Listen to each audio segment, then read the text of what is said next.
Telangana budget 2025-26 మొత్తం budget 3,04,965 కోట్లు. Gas cylinder సబ్సిడీకి 723 కోట్లు. అటవీ శాఖకు 1,023 కోట్లు. రైతు భరోసా కోసం 18,000 కోట్లు. రాష్ట్ర తలసరి ఆదాయం 3,79,751 కోట్లు. రాష్ట్ర వృద్ధి రేటు 9.6%. వ్యవసాయం అనుబంధ రంగాల వాటా 17.3%. తెలంగాణలో శ్రామిక శక్తి వాటా 68.7%. మహిళా ఉపాధి 52.7%. రాష్ట్ర వ్యవసాయం అనుబంధ రంగాల వాటా 17.3%. విద్యాశాఖకు 23,108 కోట్లు. పశుసంవర్ధక శాఖకు 1,674 కోట్లు. పంచాయతీరాజ్ శాఖకు 31,605 కోట్లు. మహిళా శిశు సంక్షేమ శాఖకు 2,862 కోట్లు. కార్మిక ఉపాధి శాఖకు 900 కోట్లు. సివిల్ సప్లై శాఖకు 5,734 కోట్లు. వ్యవసాయ శాఖకు 24,439 కోట్లు. రోడ్లు భవనాల శాఖకు 5,907 కోట్లు.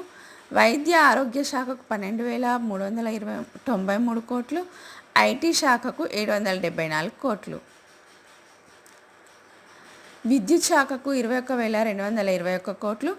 మున్సిపల్ పట్టణాభివృద్ధి శాఖకు 17,677 కోట్లు. నీటిపారుదల శాఖకు 23,373 కోట్లు. ఎస్సీ సంక్షేమ శాఖకు 40,232 కోట్లు. ఎస్టీ సంక్షేమ శాఖకు 17,169 కోట్లు.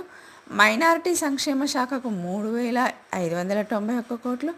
బీసీ సంక్షేమ శాఖకు 11,405 కోట్లు. ఉచిత విద్యుత్ స్కీమ్ కోసం 3,000 కోట్లు. పర్యాటక శాఖకు 775 కోట్లు. పరిశ్రమల శాఖకు 3,527 కోట్లు.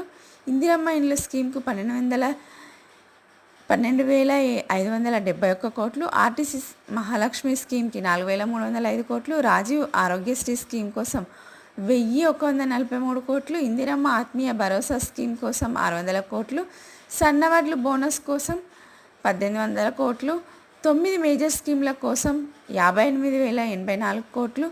గృహజ్యోతి స్కీమ్కి 2,080 కోట్లు. కళ్యాణ లక్ష్మి షాదీ ముబారక్ స్కీమ్ కోసం 3,683 కోట్లు. సంక్షేమ హాస్టళ్ల డైట్ కోసం 2,659 కోట్లు. రైతు బీమా స్కీమ్ కోసం 1,589 కోట్లు. 100% సోలార్ గ్రామాల కోసం 1,500 కోట్లు. యూనివర్సిటీల అభివృద్ధి కోసం 500 కోట్లు. రాజీవ్ యువ వికాసం కోసం 6,000 కోట్లు.